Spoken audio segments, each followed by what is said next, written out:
Hello guys, welcome to chess mini blogs.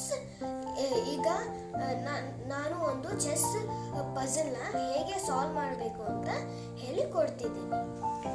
ಈಗ ಇಲ್ಲಿ ನಿಮ್ಮ ಅಪೋನೆಂಟ್ ರಾಣಿ ಇದೆ, ರಾಜ ಇದೆ ಮತ್ತು 2 ಕುದುರೆ ಇಲ್ಲಿದೆ. ಮತ್ತು ನಿಮಗೆ ಒಂದು ಒಂಟೆ, ಒಂದು ರಾಣಿ ಮತ್ತು ಒಂದು ಕುದುರೆ ಇದೆ. ಈಗ ಏನು ಮಾಡಬೇಕು